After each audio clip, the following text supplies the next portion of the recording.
हमारे जीवन के अंदर अगर जिस ग्रह की दशा आ रही है वो अनुकूल है तो हमारे लिए फायदेमंद, और वो दशा अनुकूल नहीं है तो हमें परेशानी देगी।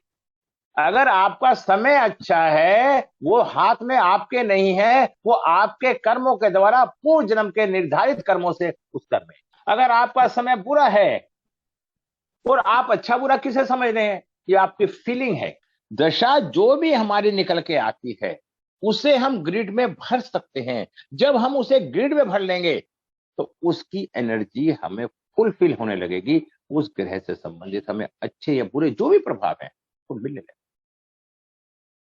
कब? जब हमें मालूम हो आपका भाग्यांक क्या आया, टोटल भाग्यांक क्या है आपका? सर ड्राइवर नंबर 4, मूलांक 4, हाँ जी, कंडक्टर नंबर 3। नहीं, मूल्यांक 4 और भाग्यांक क्या है? 3। ये सबने लिख लिया अपना अपना? बोलिए। जी गुरु जी। अपने अपने लिख लीजिए, इससे हमारे सीखने का वो हो जाएगा, आइडिया हो जाएगा। ये सब अपने अपने। हाँ जी, वेलन जी लिख लिया आपने? हाँ जी, हाँ जी, सब लिख लिया। मिताक्षी जी आपने लिख लिया अपनी डेट ऑफ बर्थ? हाँ जी, हाँ जी। अब जो लास्ट का टोटल है आपका, आपकी डेट ऑफ बर्थ क्या है? मेरी 1804 1819 76 75 766। 66। चलो, आपका हो गया 9, 8 और 1 9 4 13, 1 14 और 6 20 और 7 27 और 9 36। 9 9 हो गया जी आपका। अब आप अपने उसको ऊपर लिख लीजिए, आपका भाग्यांक हो गया 9 और ऋचा जी आपका हो गया 3। आप अपनी डेट लिखिए, खाली डेट। आपका जो भाग्यांक आया वो कितना आया ऋचा जी? 3। 1983 में 3 जोड़ दीजिए तो कितना आ गया? 1986। और आप 9 जोड़ दीजिए, ये कितना आ गया? 1985। जो हमारा भाग्यांक होता है वो हमारी दशा होती है, और इनका भाग्यांक 3 आया तो इन पे इस समय, मतलब जिस टाइम इनका जन्म हुआ था उस समय इन पे गुरु की महादशा चल रही थी। अब गुरु की महादशा चलने पे 1986 आ गया। 19, क्योंकि एक देखिए 45 साल की महादशाएं होती और वैदिक में 120 साल की होती है। 1986 तक इन पे गुरु की महादशा चल रही। आपका 1985 आ गया मंगल की महादशा, जब आपका जन्म हुआ उस समय आप पे मंगल। अब 1 से 9 तक के ग्रह होते हैं। अब ये मंगल की होगी। अब मंगल के बाद 9 के बाद किसका अंक आएगा? अब 1985 में हमने 1 जोड़ दिया, 1986 आ गया। अब इनकी दशा सूर्य की महादशा, 85 के बाद 1 जोड़ दिया, सूर्य आ गया।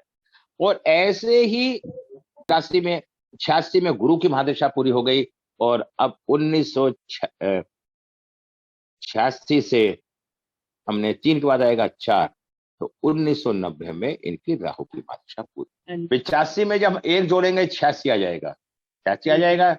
85 में 1 से लेकर 9 ग्रह होते हैं, और 45 साल की महादशा होती है, और वैदिक में 120 साल की होती है। 85 में हमने 1 जोड़ा, 86 आ गया, तो इनकी 86 तक सूर्य की महादशा। 1 के बाद 2, 2, 3, 4, 5 ऐसे करके 9 तक जोड़ते चले जाओ। 1 सूर्य का होता है, 2 चंद्रमा का होता है, 3 गुरु का होता है, 4 राहु का होता है, 5 बुध का होता है, 6 शुक्र का होता है, 7 केतु का होता है, 8 शनि का होता है, 9 मंगल का होता है। 5 किसकी महादशा है? और अब हमने 1995 तक बुध की महादशा आ गई। 2 साल चंद्रमा आ गया 2 साल के लिए, 1988 तक। अब हम आते हैं 5 के बाद 6, 2001 तक शुक्र की महादशा।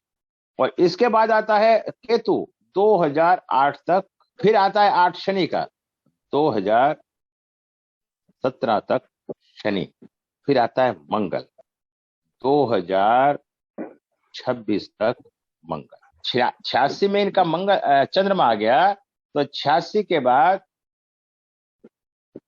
3 गुरु का आया 1989 89। अब 1989 के बाद 4 आया 1993। 1993 के बाद 5 आया 1998 बुध का। 1998 के बाद 6 आया शुक्र का 2004, और 2004 के बाद 7 आया 2011, और 2011 के बाद 8 आया तो 2019, और 2019 के बाद 9 आया तो 2028 तक मंगल की महादशा है। हमारी ज्योतिष शास्त्रों में 122 साल की महादशा होती थी। इसी तरह अंक ज्योतिष में 45 साल की महादशा होती है। अब हमें समझना चाहिए कि हमें कौन से शास्त्र की विधि द्वारा महादशा निकालनी। जब हम न्यूमरोलॉजी पढ़ रहे हैं तो अंक ज्योतिष की विधि निकालेंगे, हम वैदिक पढ़ेंगे तो वैदिक को निकालेंगे। 9 ग्रह हैं, 9 वेद न्यूमरोलॉजी के अंदर जितने साल का ग्रह होता है उतनी दशा, उसमें 120 साल की है, इसका डिफरेंस है। तो अब हमने लिया, मैं ये बताना चाहता हूं 7 नंबर वाले पिछले जन्म के अंदर पति पत्नी के उनके रिश्ते अच्छे नहीं थे और ना आज हैं, कहीं ना कहीं एक दूसरे से खिंचाव बना रहता है। 7 नंबर वाले धोखा दे के आते, जब उन्होंने धोखा दे रखा है तो क्या उन्हें धोखा नहीं मिलेगा। युवक का ऊपर के हिस्से में युवक है और लेफ्ट साइड में युवती है, लड़की, ठीक है। अब आप ये देखिए, आप इसको चेक करिए कि जो 3 और 7 आपका मूल्य, आपका जो परसेंटेज है वो 65% है।